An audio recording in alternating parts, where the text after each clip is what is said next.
what type of signals to send into my nervous system that my brain could understand. And what magnitude of signal, how big should the signal be, what frequency of signal. So we had to try different things. Essentially, it was a current signal that we were pumping in, and what we found was, with applying 40 to 50 volts to my nervous system via the electrode array, about 80 microamps of a particular signal, particular biphasic, it goes positive and negative, this particular type of signal, my brain could start understanding these pulses. So every time we pumped a signal in, my brain recognized a pulse. At first, when we first did it, the sense my brain made of the signal was that it was like a charge running up my index finger. So every time we put a pulse in, my brain understood that to be a charge running up my index finger, some current running up my index finger. Mm-hmm. Of course, that wasn't what was happening, but that was the sense my brain made of it. It had to make some sense of it. But then subsequently, when we did different things, we, for example, ultrasonic sensors, like ultrasound sensors that a bat uses, we had some of these sensors on a baseball cap. I was wearing the baseball cap. The output from the sensors was fed down via the electrode array to stimulate my nervous system. So as objects came closer, the pulses of current increased. There were more of them. Mm-hmm. And as an object went further away, so the pulses of current got fewer, died down. So what was happening with the ultrasonic sensors was, as an object came closer to me, my brain was receiving ding, ding, ding, ding, ding, lots of pulses of current. Right. As object moved away from me, the ultrasonic sensors were sending signals down, so the pulses ding, ding, ding died away. Right. So these were pulses of current going to my brain that my brain was then able to understand, even with a blindfold on, so I couldn't see what was happening, but my brain was able to understand from these pulses of current that it was receiving that there is an object that is moving closer to you or further away from you, and how far it was away. So it was very much having a new sense, an ultrasonic sense, which gave me an indication of distance. And when something was moving to me or from me. So with the blindfold on, I was able to move around in my department and detect objects. I didn't know what they were, but I knew there's something there, or not. And then Ian, one of my researchers, he brought this big board towards me, and what I was trying to do was to stay a distance away from the board using the ultrasonic pulses, trying to keep the frequency of pulses about the same. And as he moved the board away from me, so again, I would move towards the board. I was sort of following it ultrasonically, trying to keep the same distance away. And that was very successful. Like a bat, I guess, in a way. Exactly like a bat, yes. It was an ultrasound, a sonar sense. But for humans, of course, there's not a sense that we don't have generally, but it opened up my mind as to the possibilities. Maybe we did have senses like that in the past. Maybe we've lost them through evolution. But certainly it was something that my brain was very quickly able to take on board and use. What we had done really was to take some of my nerve fibers and to use them for our purposes, to provide a different sensory input that I could use. Now clearly that could be useful for a blind person, to give, not to repair their blindness in any way, but to give them a different sense that they could potentially use to help them move around. But for everybody, it is an extra sense. It's a different sense. Now, I want to ask you a little bit about, I'm thinking back to an article about a year ago back that actually talked about a little brush that the Verichip Corporation had, or at the time actually Applied Digital Solutions, a kind of a parent company to Verichip, that when the FDA approved the implanting of microchips in humans a while back, the FDA did a follow-up study that actually pointed to the fact that in some animals where they've done the implants, there actually were a cancer link to that. Have you heard about this at all? And is this something that has come up at all in regards to your research about this? Well, I have to say it's nothing that's come up as far as my research, but I have heard of that study. I'm really not sure that it's an FDA, though. What I understood it was another company that had reported on some study in rats from about 10 or 11 years earlier. Mm-hmm. And they put out this report that some of the rats had been affected, there was a link with cancer and so on. My feeling of it was that they had not done any report or made any report until it seemed to be commercially in their interest to do so. And this was against VeriChip and as a company. I mean, I have to say I have no interests with VeriChip. I have no commercial interest in this at all. So this is not me stating it because I've got 10% interest in VeriChip or sort of making money. I'm not. I'm making no money in it at all. Right. But it did seem as though there was some either commercial espionage, but it was more of a commercial study, research, report, and scientifically there was nothing out there. There's no academic paper on this study whatsoever. There's nothing. If you go on Citation Index, there is no scientific evidence in any practical, sensible, peer-reviewed way or form whatsoever on the study that was reported. It was something I felt very irresponsibly, because if there were some results, and the results had been out for some time,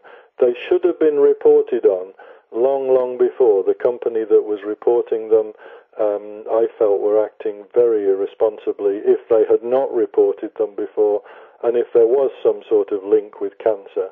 But I felt that it's a shame for VeriChip, really. Maybe it did knock their business back a bit, which it shouldn't do. I mean, I think it is serious. The possibility should be looked at. Of course. If there is a feeling that there could be some link with effects with cancer, then there should be a proper study carried out under scientific terms and reported in a scientific way in peer-reviewed journals, maybe a medical journal. But that is not the case in this instance, and such I feel to treat it with any great seriousness. I think you should raise an eyebrow and say, well, maybe there's something, but we need to look at it, but not to take it seriously at this stage, I think. I mean, I have to say, looking technically at what happens with radio frequency signaling in this case, the amount of power that is being used is so small for it to actually have an effect of this type. I think all of us, if we listen to a radio and put the radio next to our ear, a transistor radio or something, we'd all be getting cancer from all sorts of radio signals. I really think it would affect lots and lots of people. I don't know that this is with a radio frequency device implanted, that it is providing any much more specific high-powered system than you would get in everyday life. So I am extremely skeptical of any results anyway, but until they are actual scientific results, I think we should all be a little bit skeptical. Right. But there, as you mentioned, then there haven't been a wide study like this done then, I guess.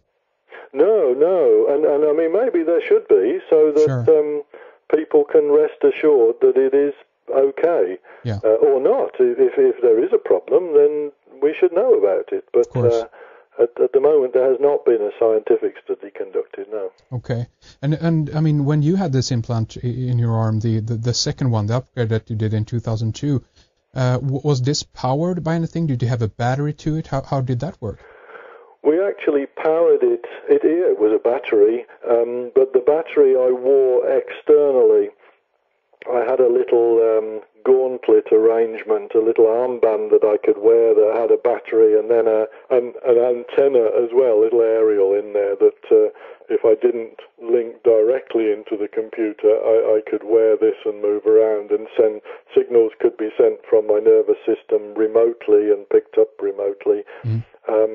We did look originally, would be going back to about 2 years before that implant.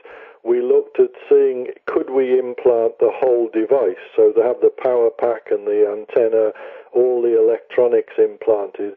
And it would have been possible, but at that time, when we talked to the surgeons, and it was, look, what we'd like to do is to implant it fully. And the main surgeon that we were working with said, well, how big is it going to be? How small can you make this? And we said it's about the size of a cigarette packet, roughly speaking. That's as small as we could make it. And the surgeon said, no way am I implanting something that size. Right. If you, his words were, if you make it as small as a cigarette lighter, then maybe I can implant it. But at the time, that was not possible. We couldn't get the electronics that small. So that was why I had some was implanted, wires coming out my arm, and then there were the power pack and the antenna, and everything else was external. As it happened, that was very, very useful, because the very first week that we were trying to use the implant, what we had done was to look at medical textbooks to see what frequency of signals were on the nervous system. And the textbook said, well, up to 1 kilohertz. 1 kilohertz is the maximum frequency. This is what all the medical textbooks said.